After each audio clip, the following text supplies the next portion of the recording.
오늘은 현장 복음 메시지 제16과 도대체 예수 그리스도는 누구신가? 요한복음 14장 6절부터 10절 말씀인데,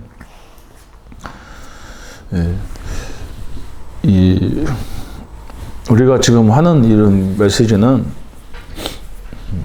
잘못하면 성경 공부를 하다 보면 남아있는 게 없어요. 특징이 성경 공부하면 굉장히 지겨운 게 현장 복음 메시지예요.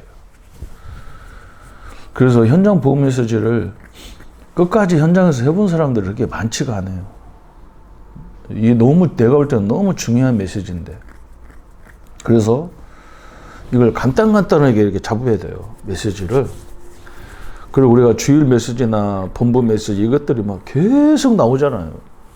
우리 교회의 특징들이 뭐냐면, 주일날도 몇 번 메시지가 나오고, 그걸 다 서론, 본론, 결론을 목사님 설교처럼 어떻게 기억합니까? 그죠? 그러니까 한 단어나 한 문장으로 딱딱 붙잡아야 돼요. 그게 이제 굉장히 중요한 거예요. 제가 처음에 이 다락방 교재를 공부하고 내가 스스로 혼자 했거든요. 혼자. 이 내용이 뭐냐면,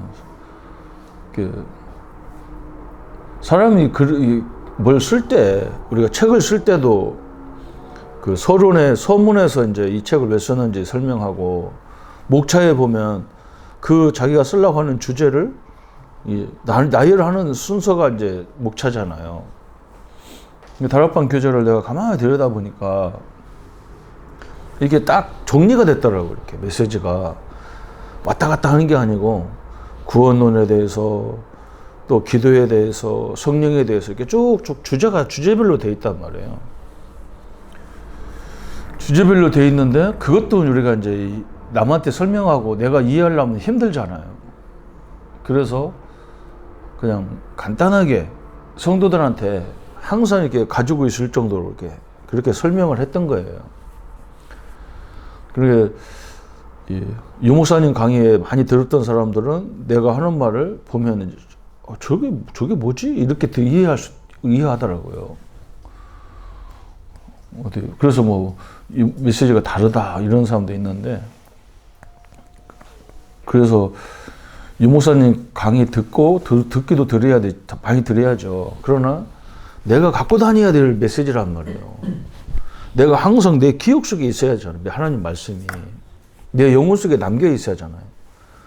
그러려면 우리가 목사님 우리 설교도 마찬가지잖아요. 서론, 본론, 결론을 다 갖고 있으려면 힘들어요.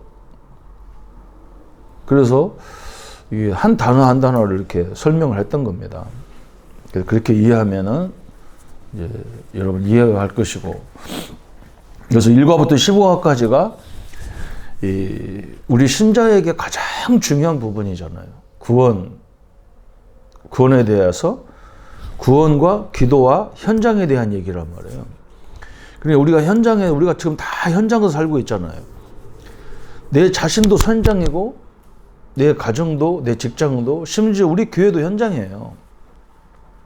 여러분, 현장에 늘 갈 때는 세 가지가 갖고 있어야 돼. 내가 하나님 자녀다. 하나님이 함께 한다. 그것도 어떤 상황에도 하나님 함께 하는 거예요. 사단한테 속을 수 있어요, 우리 인간은요. 우리가 복음 안에 있어도 마귀한테 속을 때가 많아요.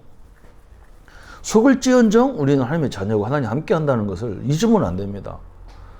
이 마귀는 우리가 망할 수도 없는데 자꾸 망한 존재처럼 우리를 가장시키고 속이는 거예요. 그래서 구원이 굉장히 중요한 부분이죠. 그 다음에 기도의 부분이요. 기도는 달라고 하는 게 기도가 아니라고 우리가 자꾸 얘기하잖아요. 우리가 달라고 안 해도 하나님 자녀인데, 이제 하나님이 주신 것들을 제대로 누리고, 그죠? 특히 그 중에서도 권세를 누리는 게 굉장히 중요하잖아요. 이 땅의 모든 문제가 창세기 3장에서 왔기 때문에, 또 흑암의 세력 때문에 왔기 때문에 우리가 예수 이름으로 그걸 결박하고 쫓아내고 추방할 수 있는 권세, 기도가 중요하다. 그리고 그 문제 속에서 하나님의 계획을 발견하려고 우리가 기도하는 거잖아요. 하나님의 뜻을 찾으려고. 근데 그게 하나님의 뜻 찾는 거 그 자체가 작품이잖아요. 작품이라니까 또 어떤 그림이나 건물 짓듯이 그것만 작품이 아니라고. 내가 어떤 사건을 만났을 때, 어떤 일을 만났을 때 그것을 하나님의 인도 가운데서 제대로 딱 뭔가 이렇게 남들이 볼 때 아, 참 멋있다. 참 하나님이 지혜롭다. 이게 작품이잖아요. 그게 기도란 말이에요. 그러니까 우리가 현장에 나가려면 늘 두 가지 비밀이 있어요. 하나님 함께하는 비밀, 모든 것을 응답으로 바꿀 수 있는 기도의 비밀. 그리고 현장에 가야 되잖아요. 그 수많은 사람 만나면 또 넘어지는 거예요. 사건 만나고 만나면. 왜 그러냐면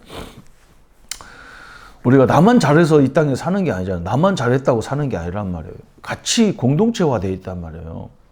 그죠? 한국만 잘 살면 됩니까? 일본은 망하고 중국은 망하면 됩니까? 안 그래요. 지금 우리가 중국이 어떻게 보면 우리를 가장 힘들게 하는 나라라도 중국이 없으면 우리가 당장 먹고 사는데 여러 가지 지장이 있습니다. 수출하고 사는데 지장이 많아요. 그래서 우리가 그들을 살려야 되잖아요. 그게 전도거든. 어? 우리 자녀를 제대로 살리려면 우리 자녀 옆에 있는 친구들을 살려야 돼요. 그래야 우리 자녀가 산단 말이에요. 왜 그러냐면 나와 우리 자녀들은 만날 수 있는 시간이 많지가 않아요. 근데 자기 친구들은 매일 만나고 앉았거든. 이게 누구를 만나냐, 이게 이제 굉장히 중요한 거죠. 크게 말하면 우리는 매일 일본, 중국, 미국 이런 나라와 계속 모든 게 교류하고 다닌단 말이에요.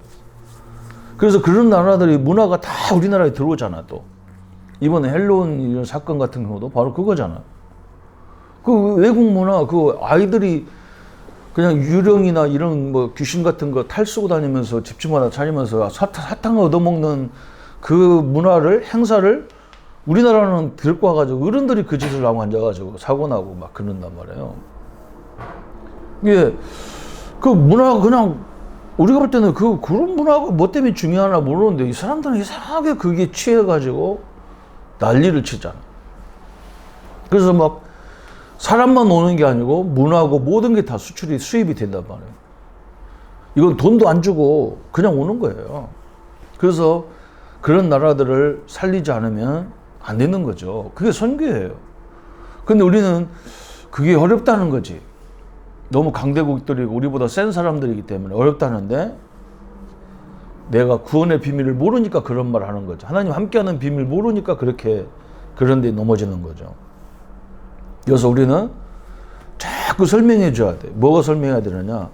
이제 그리스도에 대한 이야기가 33과 32과 33과까지 쭉 나가는데 승리하신 그리스도가 함께 한다는 거야, 나와. 이걸 계속 얘기해 줘야 돼. 그래서 우리가 이길 수밖에 없는 이유, 세상에 나가도 우리가 뭐 이기려고 몸부림쳐서 이기는 게 아니라 우리에게 주신 그리스도의 비밀을 누리면 이기게 돼 있단 말이에요. 그리스도의 비밀을 누리면 성령이 역사하기 때문에. 그래서 그러면 우리에게 승리를 주시는 그리스도가 예수님이 누구냐는 거예요, 도대체. 그리고 서론에 다 설명했단 말이에요. 전 세계에 가장 큰 영향을 입히셨고 누구보다도 훌륭한 일을 하신 예수 그리스도가 도대체 누구십니까? 이건 세계 사람들이 다 인정한 거예요. 뭐 이렇게 AD, BC로 갈라지고 이렇게 기원전, 기원후가 된 얘기가 세계 학자들이 보니까 너무 나라마다 이 날짜 기준이 다 다르니까 세계 학자들이 모여서 이걸 날짜를 하나로 통일하자 그렇게 된 거예요. 그때만 해도 로마 제국이라는 나라가 세계에 엄청나게 큰 땅덩어리를 차지하고 있었잖아요. 로마 제국이 얼마나 컸는지 서로마, 동로마 그러잖아요. 그때는 서로마가 있고 동로마가 있었다고.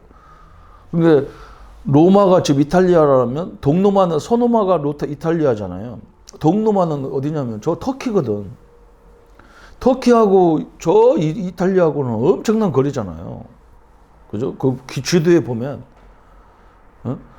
그러니까 나라가 커가지고 서로마, 동로마 그런 거예요. 근데 서로마는 지금 카톨릭이고 동로마는 지금 터키가 이슬람권이 돼버렸단 말이에요.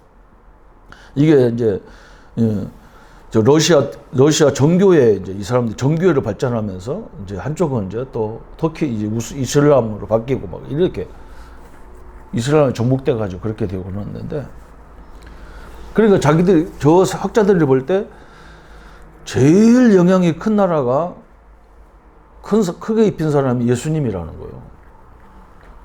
그게 엄청나죠, 뭐. 로마, 다른 종교가 막 국교화된 얘기는 없잖아요. 그런데 로마는 그 엄청난 로마 제국이 기독교를 국교로 정해버렸다고. 심지어는 막 국교로 정하면서 국교만 정한 게 아니야. 막 그래서 모든 이방 종교, 귀신을 섬기는 종교는 없애버려라. 그래가지고 막 그 엄청난 신전들을 다 부셔가지고 가톨릭 성전을 만들었으니까 엄청난 영향을 준 거잖아요, 기독교가. 그래서 예수님이 오신 날을 기원 전, 기원 후로 바뀐 거예요.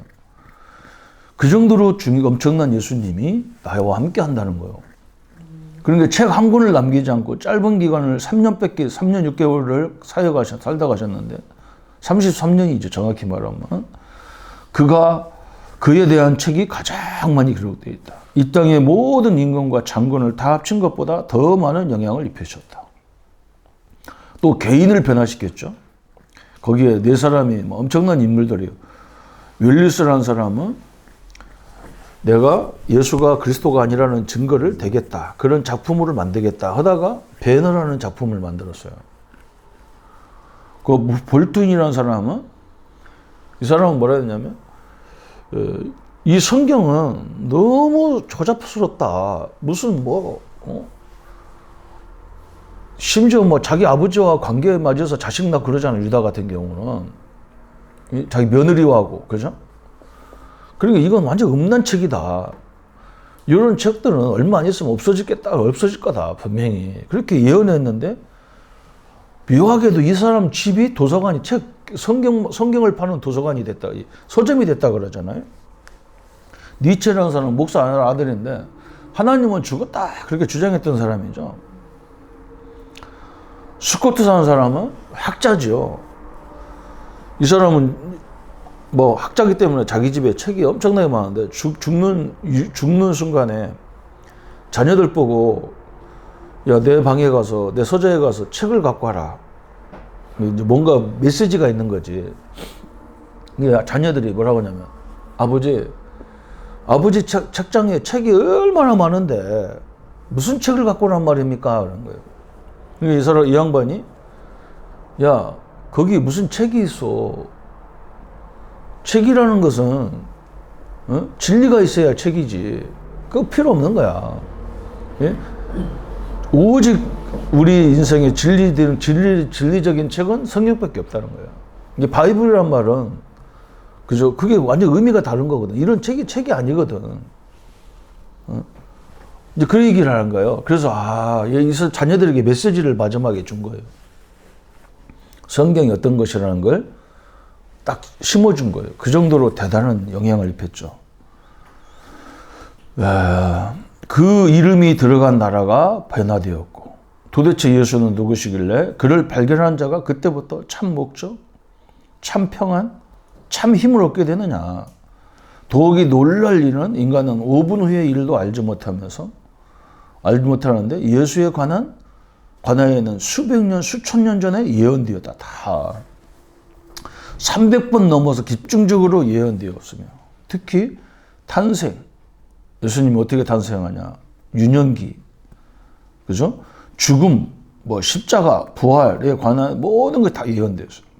이 주님을 모시기만 하면 그 어떤 사람도 결국은 변화되고 만다 그랬어요. 그런 도대체 누구냐? 그 엄청난 결과를 우리에게 주셨는가 그랬어요. 그죠? 그 주님이 나와 함께 한단 말이에요. 이 세계를 변화시키고 세계의 주인공이신 그리스도가 나와 함께 한다는 거예요. 그래서 우리는 현장에서도 능히 이길 수 있다는 거예요. 그래서 인간의 문제와 그 원인에 이런 능력이 있다는 거죠. 모든 인간은 로마 3장 23절이에요. 거기 모든 사람이라고 그랬어요. 모든 사람이 죄를 범했다 그랬어요.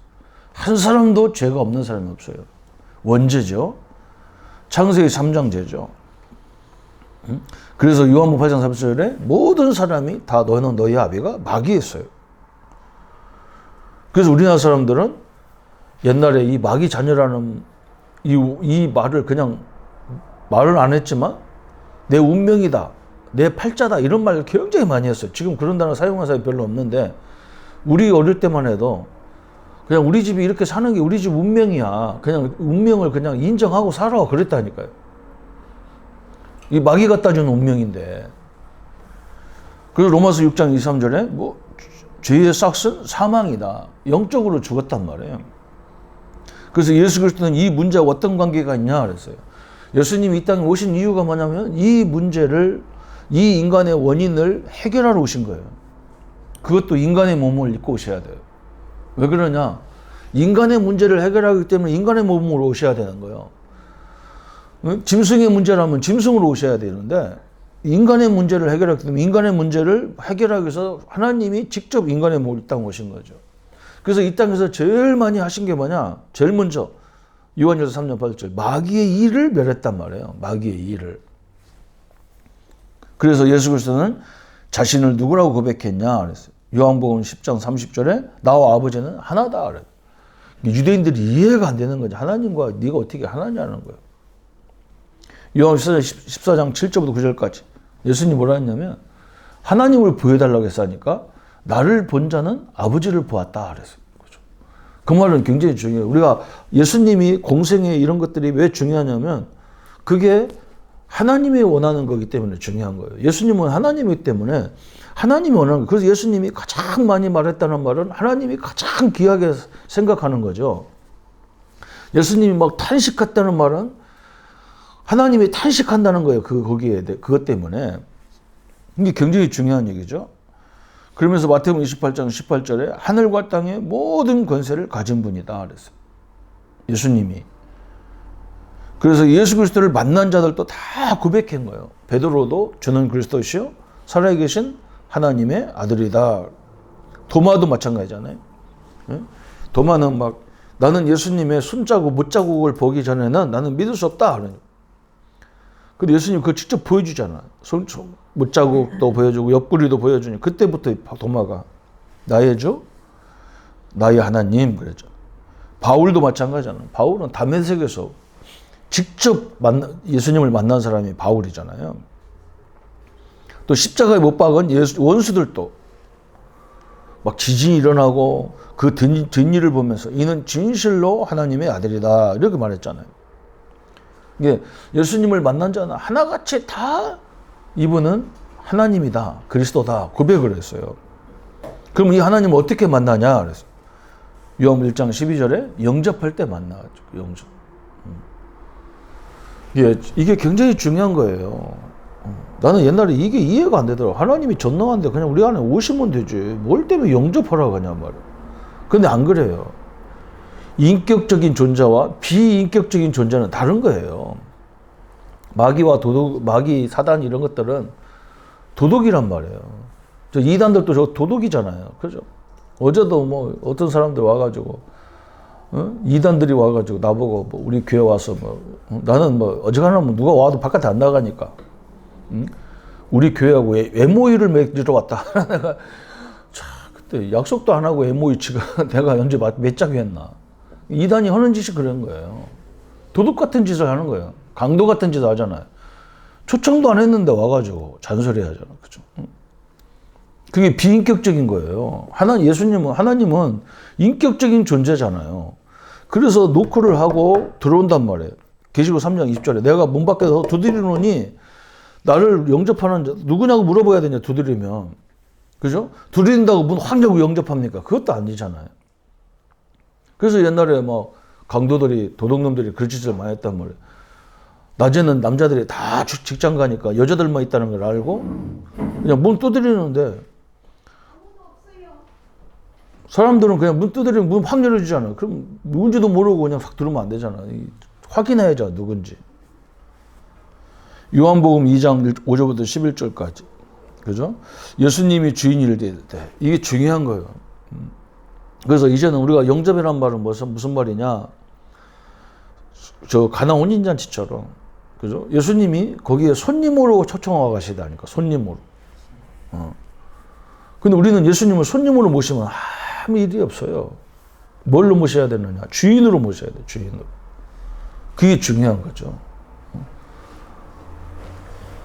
그래서 주인으로 모신다는 말은 주인은 특징이 뭐냐? 자기가 다 책임지는 게 주인이잖아요. 예수님이 나를 다 책임지겠다고 우리 안에 계신 거예요. 우리를 놀러 온 게 아니라니까, 예수님이. 내 인생의 모든 과거, 현재, 미래까지 다 책임진다. 이게 예수님을 주인으로 모시는 거예요. 그래서 우리는 현장에서 절대 낙심할 이유가 없는 게 뭐냐면, 주인 되신 그리스도가 나와 함께 하시고, 그죠? 모든 세상을 이긴 그리스도가 함께 하기 때문에 승리하게 돼 있단 말이에요. 그래서 우리 성도님들이 세상에서 우리가 이겨야 되는 이유가 뭐냐? 내가 잘나서 이기는 게 아니에요. 이길 수 있는 존재가 함께 하기 때문에 이기는 거예요. 그래서 우리는 그 승리를 누려야 되는 거예요. 승리를. 로마가 그랬다잖아요. 워낙 로마가 군대가 강하니까 그냥 전쟁도 안 하고 그냥 손들었다니까. 그러면 이 로마가 가서 뭐 했느냐? 로마 깃대를 가서 꽂기만 하면 돼. 전쟁도 안 해. 그냥 가서 꽂으면 돼. 왜? 워낙 로마라는 배경이 크니까. 상대가 안 돼. 그래서 뭐, 그냥, 그럼 내가 졌다 그러면 그냥 끝나는 게 아니잖아. 그죠? 우리나라 옛날에 그랬잖아요. 북한이 우리나라를 전쟁에 오자마자 서울이 수복되니까 서울 시청 앞에, 그 엄청난 국기봉에다가 인민기를 딱 꽂잖아. 이건 내 거다 하는 거죠. 우리는 지금 그것만 하면 돼. 승리자가 함께 하기 때문에 우리가 가는 곳마다 이게 승리자의 깃대만 꽂으면 되는데 그걸 못 꽂는 거예요. 두려운 거예요, 거기서. 그죠? 그거 꽂고 앉아서 계속 이제 우리가 누리고 앉았으면 다 역사가 시작되는 건데 그걸 못 하고 있다니까요. 그런 신자가 되면 안 되겠죠. 우리는 예수님의 깃대를 꽂으면 됩니다. 그리스도의 깃대를 꽂으면 돼요. 그게 하나님 우리에게 주신 현장에 승리하는 능력입니다. 이 능력을 우리 성도님들이 모든 현장에서 누리기를 예수님의 이름으로 축원합니다. 예수님 감사합니다. 오늘 또 우리에게 현장에서 사는데 우리 혼자가 아니고 지금 세상의 소문을 들으면 다 힘들고 어렵다는 것밖에 없습니다. 영혼의 아우성만 있습니다. 하나님 이런 시대에 세상을 이기시고 마귀를 이기시고 우리 인생 모든 문제를 해결하신 승리자 그리스도가 나와 함께하기 때문에 내가 있는 현장에 이 승리자의 깃대이신 그리스도를 깊이 꽂게 하셔서 사단이 무너지고 흑암이 무너지는 참된 응답의 주인공으로 쓰임받게 하여 주옵소서. 오늘 또 하나님의 은혜를 늘 누리기를 원하옵고 우리를 구원하신 주 예수님의 이름으로 기도합니다. 아멘.